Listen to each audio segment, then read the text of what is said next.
Banakacherla project కొత్త project కాదా? అసలు కేంద్ర ప్రభుత్వం ఎందుకు నిద్రపోతూ ఉంది?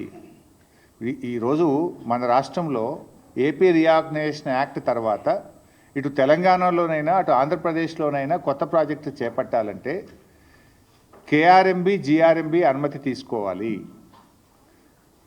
ఆ నదీ పరివాహక ప్రాంతంలో ఉన్నటువంటి రాష్ట్రాల నుంచి అంతర్రాష్ట్ర ఒప్పందం జరగాలంటే నదీ పరివాహక ప్రాంతంలో ఉండే అన్ని రాష్ట్రాలు ఒప్పుకోవాలి.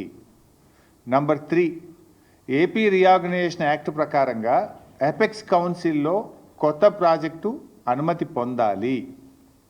Number 4, central water commission clearance తీసుకోవాలి. నంబర్ 5, ఎన్విరాన్మెంట్ క్లియరెన్స్ తీసుకోవాలి. ఏ అనుమతి కూడా లేదు. ఇప్పుడు గోదావరి బనకచెర్ల ప్రాజెక్టుకు ఏ అనుమతి లేదు. నేను పైన చెప్పిన దాంట్లో ఏ ఒక్క అనుమతి లేకుండా నియమ నిబంధనలన్నీ బుల్డోజ్ చేస్తూ కేంద్రం జుట్టు తన చేతుల్లో ఉంది అని చెప్పి ఇష్టారీతిన రాత్రికి రాత్రి ప్రాజెక్టు రూపకల్పన చేసి ఇవాళ టెండర్లు పిలిచి ముందుకు పోతూ ఉన్నారు. ఇది ఎక్కడి పద్ధతి అని నేను అడుగుతా ఉన్నా. ఇవాళ పైకి ఏం మాట్లాడుతున్నారు? లేదా ఇవి సముద్రంలో కలిసే నీళ్ళు అంటున్నారు. సముద్రంలో కలిసే నీళ్ళు కావివి. తెలంగాణ రాష్ట్రం వాటిని వాడుకోలేదు కనుక, పూర్తి స్థాయి వినియోగంలోకి తేలేదు కనుక ఆ నీళ్లు కిందికి ప్రవహిస్తూ ఉన్నాయి. రేపు తెలంగాణ 959 టీఎంసీలు పూర్తిగా వినియోగించుకుంటే అక్కడ నీళ్లు ఉండవు. దీని వెనుక ఉన్న కుట్ర ఏంది? ఇవాళ ఇప్పటికే ఆంధ్రప్రదేశ్ గోదావరి నది మీద ట్రిబ్యునల్ వేయాలని చెప్పి సెక్షన్ 3 కింద కేంద్ర ప్రభుత్వానికి కంప్లైంట్ చేసింది. సో గోదావరి ట్రిబ్యునల్ వచ్చే లోపే ఈ బనకచెర్ల ప్రాజెక్టును త్వరితగతిన నిర్మించి, ఆల్రెడీ ప్రజాధనం ఖర్చు అయిపోయింది, ఆల్రెడీ మేము ఖర్చు పెట్టేసినాము, దీనికి నీళ్లు కేటాయించండి అని చెప్పి ట్రిబ్యునల్ ద్వారా నీళ్లు తీసుకోవడానికి ఒక పథకం ప్రకారంగా జరుగుతున్న కుట్ర ఇది. ఆ 969 టీఎంసీల మనకు నీటి కేటాయింపుల్లో దాదాపు 950 టీఎంసీలకు నీళ్లు కేటాయించి ప్రాజెక్టులను ప్రారంభించుకున్నాం, కొన్ని పూర్తి చేసుకున్నాం, కొన్ని ప్రాసెస్లో ఉన్నాయి. ఇది ఒక కుట్ర, ఇది ఒక పథకం ప్రకారంగా జరుగుతుంది. మరి అన్ని నీళ్లు ఉన్నాయి, సముద్రంలో కలుస్తున్నాయి నిజమే అయితే చంద్రబాబు నాయుడు గారు ఆ రోజు కాళేశ్వరం ప్రాజెక్టు అనుమతులు ఎందుకు రద్దు చేయమన్నాడు? ఆ రోజు భక్త రామదాస్ ప్రాజెక్టు అనుమతులు ఎందుకు రద్దు చేయమన్నాడు? దీనికి సమాధానం చెప్పాలి కదా. నీళ్ళు బాగున్నాయి అంటున్నావు కదా, ఉంటే మరి ఆ రోజు ఎందుకు ఆపమని లెటర్లు రాసినావు? అంటే ఇది ఒక కుట్ర.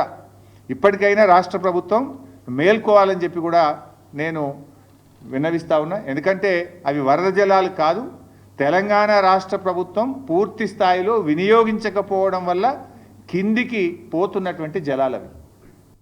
ఏ క్లియరెన్సులు లేకుండా వాళ్ళు కడుతూ పోతుంటే ఎందుకు రాష్ట్ర ప్రభుత్వం మౌనంగా ఉన్నది? ఎందుకు రాష్ట్ర ప్రభుత్వం దాన్ని అడ్డుకోలేకపోతున్నది? There are many forums. నిన్న నీతి ఆయోగ్లో రేవంత్ రెడ్డి ఎందుకు ప్రశ్నించలేదు నేను అడుగుతా ఉన్నా. ఒకళ్ళు రాష్ట్రంలో అధికారంలో ఉన్నారు, ఇంకొకరు కేంద్రంలో అధికారంలో ఉన్నారు. కేంద్రంలో అధికారంలో ఉన్న వాళ్ళు చట్టాన్ని ఉల్లంఘించి పక్క రాష్ట్రం నీళ్లు తీసుకుపోయే ప్రయత్నం చేస్తుంటే కేంద్రంలో ఆ చట్టాన్ని అమలు చేయాల్సినటువంటి వాళ్ళు ఆపే ప్రయత్నం చేయరు. రాష్ట్రంలో అధికారంలో ఉన్న పార్టీ కానీ 8 ఎంపీలు కానీ ఇవాళ దాని మీద ఏ పోరాటం అయితే చేయాలనో, లీగల్గా కావచ్చు, చట్టపరంగా కావచ్చు, లేదా ప్రభుత్వ పరంగా కావచ్చు, లేదా ప్రజా పోరాటం కావచ్చు, దేనికి కూడా పట్టించుకోకుండా నిమ్మకు నీరెత్తినట్టుగా రాష్ట్రంలో ఉన్న కాంగ్రెస్ పార్టీ, కాంగ్రెస్ ప్రభుత్వం ఈరోజు మొద్దు నిద్రపోతున్నటువంటి పరిస్థితి ఉన్నది. ఇలా ముఖ్యంగా ఈ రాష్ట్రం నుంచి 2 కేంద్ర మంత్రులు ఉన్నారు, కిషన్ రెడ్డి గారు, బండి సంజయ్ గారు. మీకు బాధ్యత లేదా అని అడుగుతా ఉన్నా. మీరు ఈ రాష్ట్రానికి ప్రాతినిధ్యం వహిస్తూ ఈ రాష్ట్రానికి అన్యాయం జరుగుతూ ఉంటే మీరు ఏం చేస్తున్నారో నేను అడుగుతా ఉన్నా. మరి కేంద్రం అనుమతిస్తుంటే ఆ ప్రభుత్వంలో ఉన్న కిషన్ రెడ్డి, బండి సంజయ్లు ఎందుకు మౌనంగా ఉంటున్నారు? రాష్ట్ర ప్రయోజనాలు మీకు పట్టవా? మీ పదవులే మీకు ముఖ్యమా? తెలంగాణ రాష్ట్ర ప్రయోజనాలు మీకు ముఖ్యమా అని నేను అడుగుతా ఉన్నా. మీకు బాధ్యత లేదా అని నేను అడుగుతా ఉన్నా. అడగండి, ప్రశ్నించండి, మన రాష్ట్ర ప్రయోజనాలు కాపాడండి. అవసరమైతే కిషన్ రెడ్డి గారు ఆల్ పార్టీ డెలిగేషన్ లీడ్ చేయండి, మేమందరం వస్తాం ప్రధానమంత్రి గారి దగ్గరికి. ఈ రాష్ట్రం నుంచి కేంద్ర కేబినెట్ మంత్రిగా ఉన్న కిషన్ రెడ్డి గారు అన్ని పార్టీలను తీసుకుపోయి తెలంగాణ ప్రయోజనాలు కాపాడవలసిన బాధ్యత మీ మీద ఉన్నది. పదవిలో ఉండడం ముఖ్యం కాదు, ప్రజల ప్రయోజనాలు ముఖ్యం. ప్రజల యొక్క, ఈ రాష్ట్రం యొక్క ప్రయోజనాలు మీరు కాపాడలేకపోతే ఆ పదవిలో ఉండే అర్హత కూడా మీకు లేదు అని చెప్పి నేను మనవి చేస్తూ ఉన్నా. ఎట్లా ఇస్తారు నిధులు? ఎట్లా ఇస్తారు? అసలు ఆ ప్రాజెక్టుకు zero permissions. neither CWC, nor GRMB, nor environment clearance, nor interstate agreement, nothing.